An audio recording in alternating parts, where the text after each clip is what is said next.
नाना पाटेकर ने आखिर पत्रकार राजदीप सरदेसाई को ऐसा क्या कहा जो लोगों ने यह कहना शुरू कर दिया कि नाना ने राजदीप को धो डाला। असल में ये पूरा मामला शुरू हुआ एक शो से, और ये शो आया ललन टॉप पर। ललन टॉप पर एक शो आता है guest in the news room. इसका 100th एपिसोड था और उसमें आए नाना पाटेकर।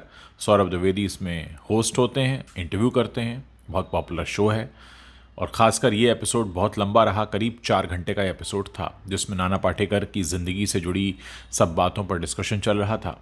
अचानक से इस बातचीत में एंट्री होती है राजदीप सरदेसाई की। आप जानते हैं कि टीवी टुडे ग्रुप को बिलोंग करता है, जिस ग्रुप को हेडलाइंस टुडे और आज तक और ये सारा सब एक ही ग्रुप है।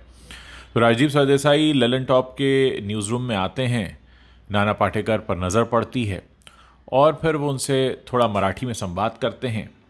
फिर तारीफ़ करते हैं ललन टॉप की, और तारीफ़ करते करते ये भी कहते हैं कि ये हिंदी भाषी लोग हैं और आपस में मराठी में बात कर रहे होते हैं। तो नाना उन्हें वहाँ पर रोकते हैं और कहते हैं कि भाई जिस दिन हम ये तय कर लेंगे कि ये तमिल, तेलुगु, कन्नड़, मराठी, बंगाली सब एक ही हैं, तो उस दिन हम सही मायने में अपने देश से प्यार करते हैं, ये साबित होगा। और इस तरीके की बातें होती हैं। फिर राजदीप तारीफ़ करते हैं ललन टॉप की कि ये लोग आज के समय में बहुत अच्छी पत्रकारिता कर रहे हैं और मैं इसीलिए यहाँ आ जाता हूँ कभी कभी टहलता हुआ दफ्तर में।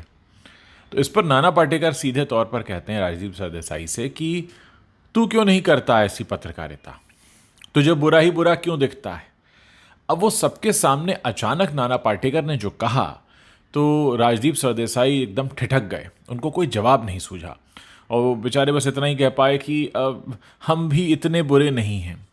मतलब कहीं ना कहीं उन्हें लगा कि वो बुरे हैं, क्योंकि आमतौर पर होता क्या है दोस्तों कि एक ज़माना अलग था जब पत्रकारों को बहुत ही सम्मानपूर्वक दृष्टि से देखा जाता था। आज लोग बंट चुके हैं, कोई सीधे हाथ की तरफ है, कोई बाएं हाथ की तरफ है, आप समझ ही रहे हैं, राइट एंड लेफ्ट हो चुका है। तो अब लोगों के मन में बातें भी आती हैं, प्रश्न भी आते हैं। और ख़ासकर राजदीप सरदेसाई की अगर बात करें तो उनकी पत्नी जो है वो टीएमसी से अब राज्यसभा सांसद हैं।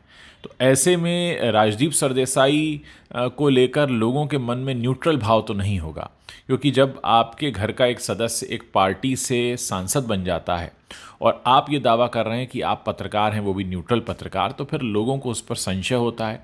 और जिस तरीके से नाना पाटेकर ने सबके सामने कहा कि तो तू क्यों नहीं करता ऐसी पत्रकारिता,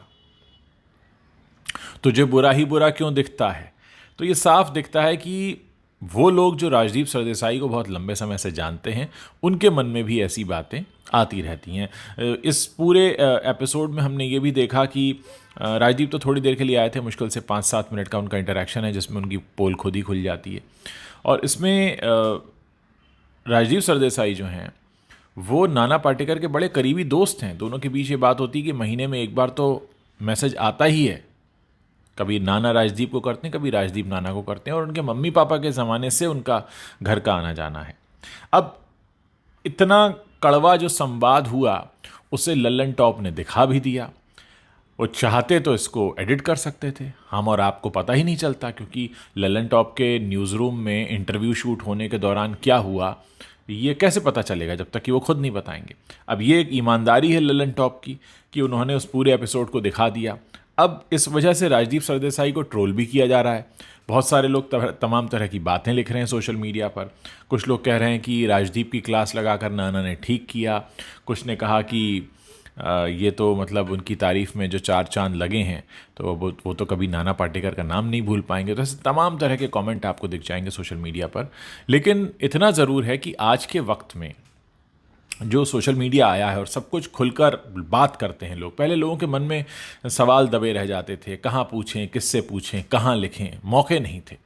आज आप देखिए कि एक इंटरव्यू चल रहा है, नाना पाटेकर बैठे हैं, पीछे से राजदीप सरदेसाई आते हैं, दोनों के बीच संवाद होता है। नाना पाटेकर उनकी 2 बार बेइज्जती करते हैं। बेइज्जती नॉट एग्जैक्टली बेइज्जती, पर हाँ वो उनको उनके काम पर टीका करते हैं, काम पर टिप्पणी करते हैं, जिसका जवाब कुछ दे नहीं पाते हैं राजदीप सरदेसाई। वो उसे ही कहते हैं कि मैं इतना भी बुरा नहीं हूँ। और आज के समय में वो खुद कहते हैं कि लल्लन टॉप ने जो पत्रकारिता जिस स्तर की है वो वाकई काबिल तारीफ़ है। तो ऐसी बातें चलती हैं। फिर वो वहाँ पर एक चीज़ ये भी बोलते हैं, भाषा के आधार पर भी भी वो बांटने की कोशिश करते हैं राजीव सरदेसाई कि अरे ये हिंदी भाषी हैं, और पहले वो मराठी में बात कर रहे होते हैं, लेकिन वो नाना उन्हें वहाँ भी काट देते हैं कि क्या फ़र्क पड़ता है, मराठी में बात कर रहे हैं, हिंदी में बात कर रहे हैं, तो सब हिंदुस्तानी। तो दोस्तों ये सारी जो बातें हैं मैंने आपके सामने इसलिए रखी, हो सकता है आप में से कुछ लोगों ने वो एपिसोड देखा भी होगा, कि अब कुछ छुपा हुआ नहीं रह गया है, अब जो कुछ भी है वो सामने है। ऐसे में आज का जो दौर है वो पत्रकारिता करने के लिए बहुत टफ दौर है। आज के समय में आपकी सारी कलई खुल के रख जाती है। मुझे याद है राजीव सरदेसाई ने जब इंटरव्यू किया था रिया चक्रवर्ती का, उस समय भी वो काफ़ी विवादों में आए थे और बहुत सारी बातें उनसे कही गई थी।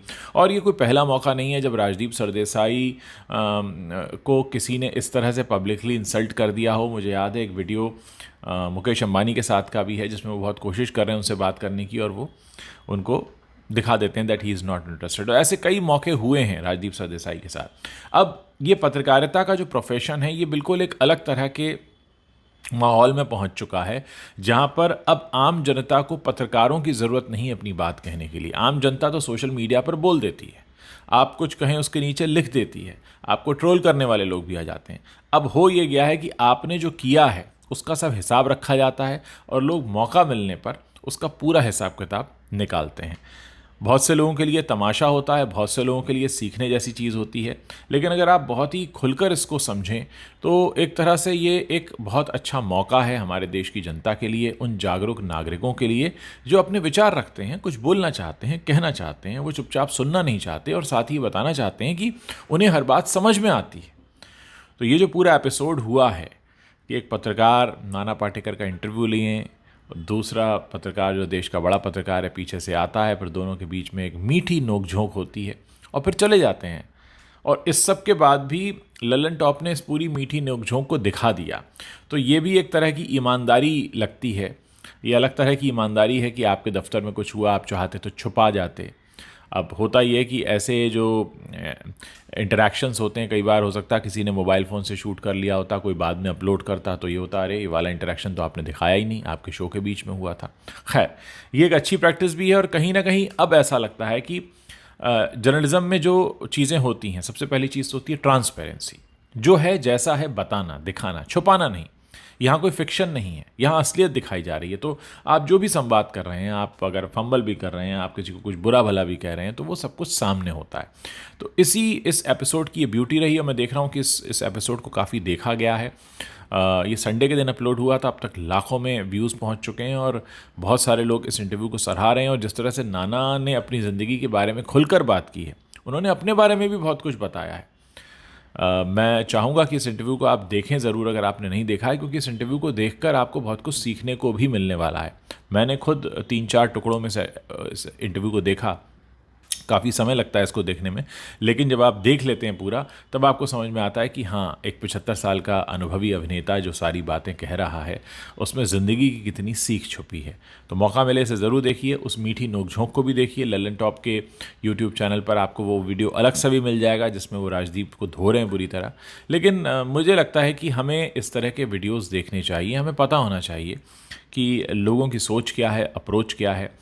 और आज के समय में वाकई न्यूट्रल रह पाना बहुत मुश्किल हो चुका है। आपका झुकाव किसी न किसी एक तरफ तो आ ही जाता है। आप लोग क्या सोचते हैं ऐसे वीडियो के बारे में, ऐसे कंटेंट के बारे में? ये आप मेरे वीडियो के नीचे कमेंट सेक्शन में बता सकते हैं।